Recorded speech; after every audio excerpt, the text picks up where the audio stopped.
Hi Max, lovely to see you here at Africa Rail. Welcome. Thank you very much, it's exciting.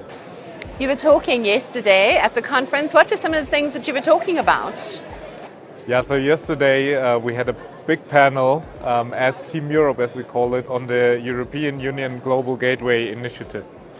Basically what the EU Commission is trying to do is finance infrastructure outside of Europe, specifically in Africa, and there they also have a big focus on rail.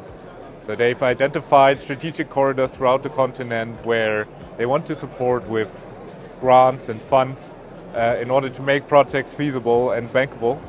And we had an interesting discussion together with partners from the banking sector, also the EU delegation, to get the message across to the market here that there is funding available and we want to support, but not only by coming in as European suppliers and moving back out again, but establishing fair partnerships with companies here on the ground to advance the infrastructure we have on the continent. So I think there's a big focus on Africa right now, specifically because, not just the mining and like the broader international demand for our minerals, but because of the African Continental Free Trade Area, that backbone to moving that freight and those people needs to be rail. And obviously we, as a continent, lacking in that area. So there seems to be renewed focus in that kind of investment. And I think there's also sustainability around that from the green projects and similar to how you've done Egypt. So maybe put that into context for our audience. Yes, certainly. I mean, all of the points you're touching there absolutely is what we see, what is driving the market at the moment. First of all, if we start with the projected population growth in Africa, I mean, this just calls for public transport and specifically rail. If we talk about sustainability, of course, we all here know that rail is by far the most sustainable form of transport. So there is no option other than to go for rail, not only for freight, but also for passengers to allow people to move along. And as you said, this is what we're doing right now in Egypt, where we started with the high-speed rail project. We're now very well underway in execution. And this is why we're doing exactly that. We're combining passenger with freight on a double-track line. And we've already now delivered, so this is the latest news I can share from the project, the first train sets, the zero train sets to Egypt. They're now already where they need to be. They're being tested. They're working on the infrastructure on all sides of the track. Yeah, we're installing the overhead lines. Of course, this will be fully electrified, 2,000 kilometers to make it as sustainable as can be. And as a little highlight, we recently had the Egyptian Minister of Transport visit us in Germany, and he actually got to drive his high-speed train, so to say, the first Velaro for Egypt, which is now on its way also into the country. So we're making great progress and we're confident that we can provide great transportation infrastructure which is clean, affordable, sustainable for the people of Egypt in the near future. So one of the questions that I have, because having sat in the room with the African Union and talking about the African Integrated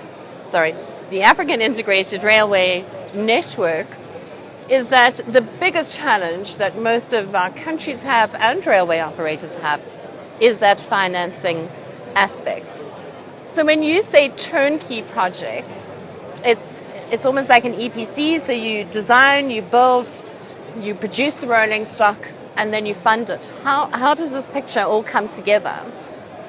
So, I mean, if we pick up on what we did in Egypt, is that we basically said, we're going to bring in our experts to structure that financing, and we're going to come in with an ECA financing. So we got support from the German government there to make this a financeable project for our customer. Now what we see, I think, at the moment is also that new ways of funding are coming up. If we can touch on sustainability again, I mean, there's some exciting possibilities that if you now look at the business case of a project, including the sustainability aspects of it, you take out carbon emissions, for example. There is ways now to refinance through that these rail projects. Yes. And what we see actually is if we stay with these carbon emissions, we've ran the numbers. you have to invest money to get carbon out of the air if you build a forest or you make your power plant more efficient. Now, if you do put this money into rail, it's actually not going to cost you, but it's going to pay you back because of all the positive impacts that rail has. Yes. And we think that's going to be a shift also in the banking of these projects. Yeah. So I think carbon financing or carbon credit and the potential pool of financing that could come out of that is quite exciting. I think it needs to mature a little bit more, but I think it's an exciting prospect for railway project development, and certainly here in Africa, where if we consider what's happening, I think Africa is going to be bigger, or the biggest rolling stock market, order book, that the world has ever seen. Yes, I suppose we need to meet some milestones before that, but it's quite an exciting environment for rail right now. No, definitely. So the rest of Siemens Mobility, you've got Intertrans coming up. What can we expect from you guys at Intertrans? Well, first of all, very excited for the show. This is our home turf, right? Yes. So we will be presenting again exciting things. You recall we met there 2 years ago almost, and we launched Accelerator. So this was our promise for a digital open platform where we say, how can we best utilize data now to go the next step in digital railways? And this time we're going to deliver on this promise. So we're actually going to show what has happened in the last 2 years.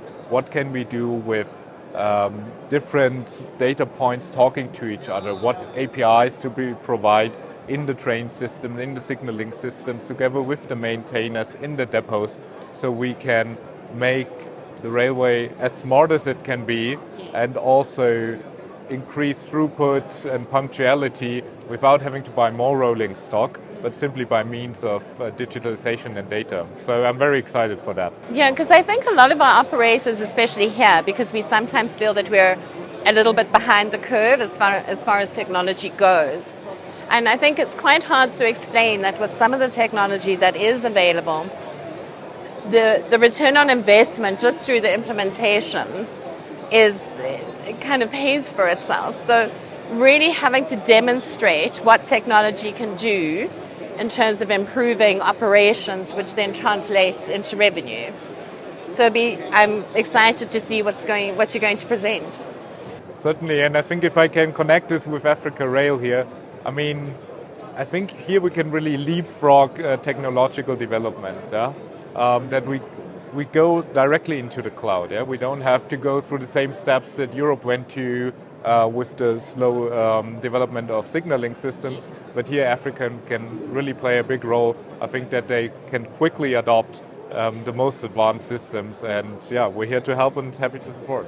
Well, Max, thank you very much for your time, and I will see you in Germany. Happy to see you there. Thank you very much. Okay.